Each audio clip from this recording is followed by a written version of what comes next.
नमस्कार दोस्तों, आइए सुनते हैं मुंशी प्रेमचंद्र के द्वारा लिखी कहानी बाघ की खाल। रांची से लेकर चक्रधरपुर तक घना जंगल है जिसकी लंबाई कोई 75 मील होगी। इस जंगल में तरह तरह के जानवर रहते हैं, उनमें बाघ सबसे खौफनाक है। कई साल हुए मेरा एक दोस्त और मैं रांची के एक दफ्तर में काम करते थे। हम दोनों चक्रधरपुर के रहने वाले थे। जब दफ्तर में छुट्टियां हो जाती तो हम दोनों घर चले जाते थे। वहाँ रेलवे लाइन है, एक मोटर बस चला करती है। एक बार हम दोनों को एक बड़े जरूरी काम से घर जाना पड़ा।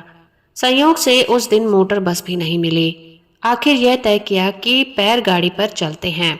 हिसाब लगाकर देखा कि अगर बीच में कहीं न ठहरे तो 9-10 घंटों में पहुंच जाएंगे।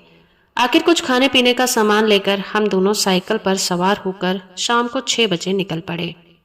उजाली रात थी। मील भर जाने के बाद चांद निकल आया।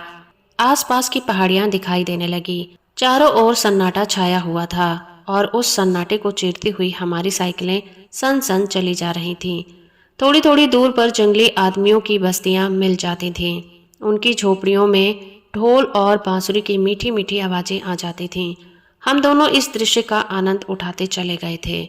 अचानक मेरे दोस्त को कै आ गई और वो साइकिल पर से गिर पड़ा। उसका ये हाल देखकर मेरी जान सूख गई। उसे तो हैजा हो गया था। अब क्या करूं? न कोई बस्ती न गांव, उसे कहाँ ले जाऊं? कुछ समझ में नहीं आता था। मैंने अपने दोस्त का नाम लेकर पुकारा, मगर उसके मुंह से कोई आवाज नहीं निकली। वो दर्द भरी आंखों से मेरी तरफ देखने लगा। उसकी ये दशा देखकर मुझे भी रोना आ गया। फिर सोचा, रोने से क्या होगा, देखूं यहाँ नजदीक कोई गांव है या नहीं, शायद किसी से कुछ मदद ही मिल जाए। मैंने अपने दोस्त से पूछा, भाई तुम्हारा जी कैसा है, कुछ तो बताओ। फिर भी कोई जवाब नहीं। मैंने उसकी नाड़ी पर हाथ रखा। नाड़ी का पता नहीं था। हाँ, सांस चल रही थी। सोचने लगा, इसे छोड़कर कैसे जाऊं? कोई जंगली जानवर आ पहुंचे तो लाश का भी पता नहीं चलेगा।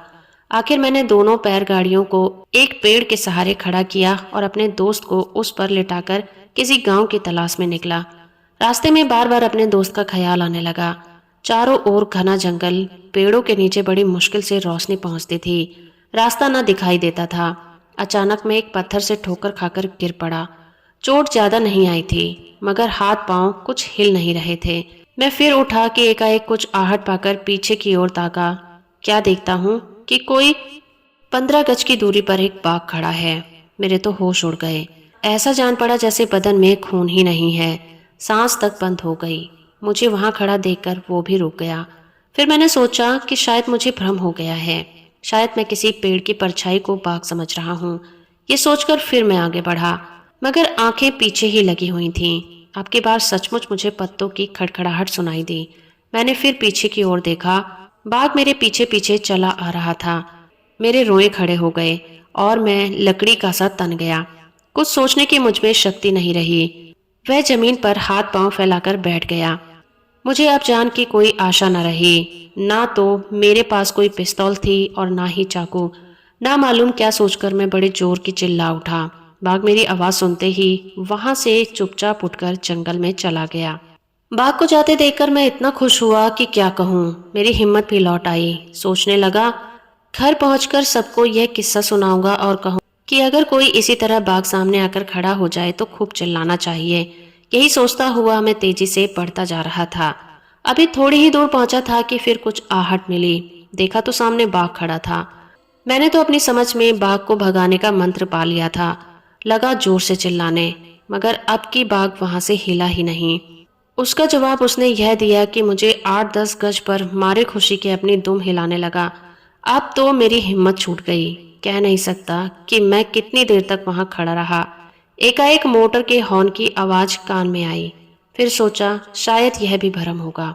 फिर भी मुझे कुछ हिम्मत हुई। मैं धीरे धीरे पीछे हटने लगा। कोई 8-10 कदम पीछे हटा था कि अचानक बाघ उठा। मेरा कलेजा मानो सिमटकर एड़ियों में धंस गया। बस वो मुझ पर फंदा। मैंने झट आंखें बंद कर ली और दोनों हाथों से सिर पकड़ लिया, मगर बाघ मुझ पर फंदा नहीं, बल्कि जितनी दूर से पीछे हट गया था उतना ही वो आगे बढ़ गया था और फिर बैठ गया। फिर हॉर्न की आवाज सुनाई दी। शायद कोई लॉरी रांची से आ रही थी। फिर मुझे होश नहीं कि क्या हुआ। सिर्फ इतना याद है कि मैं एक मर्तबा बड़े जोर से चिल्लाया था, मार डाला मार।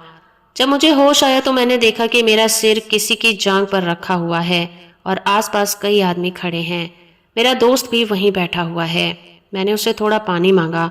उसने मुझे गर्म दूध निकालकर पिलाया। बाद में मुझे मालूम हुआ कि साहब इंजीनियर थे, अपने 3-4 दोस्तों के साथ टाटा नगर जा रहे थे। रास्ते में उसे दिखाई दिया कि एक पेड़ के नीचे 2 आंखें सी चमक रही हैं। उसने बाग समझकर बंदूक उठाई। अचानक उस मोटर की रोशनी पड़ते ही उन्होंने देखा कि वो आंखें नहीं बल्कि 2 पैर गाड़ियों की बत्तियां जल रही हैं। उन्होंने फौरन मोटर रोक लिया और उतरकर पेड़ के नीचे आए तो देखा एक आदमी बेहोश पड़ा हुआ है। उसके पास कुछ दवाएं थीं। दवाएं पिलाने से उस आदमी की हालत कुछ संभल गई। उन्होंने उसे मोटर में बिठा और चले ही आ रहे थे कि फिर एक बाघ मेरी छाती पर दोनों अगले पंजे रखकर बैठा हुआ है। मोटर के करीब आते ही बाघ ने मुझे छोड़ दिया और भागा, मगर इंजीनियर साहब की बंदूक ने उसे वहीं ठंडा कर दिया। उन्हीं की मदद से हम दोनों घर पहुंचे। मेरे सारे कपड़े खून से तर थे। छाती में जख्म हो गया था। कई दिन मरहम पट्टी करने के बाद मैं अच्छा होकर फिर रांची लौटा।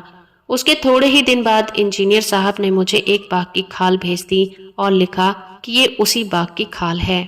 ये खाल अभी तक मेरे पास मौजूद है। तो दोस्तों, अभी आप सुन रहे थे मुंशी प्रेमचंद्र के द्वारा लिखी कहानी बाघ की खाल। उम्मीद करती हूँ मेरा ये प्रयास और ये कहानी आपको अच्छी लगी होगी। वीडियो को लाइक और चैनल को सब्सक्राइब करना बिल्कुल मत भूलिएगा।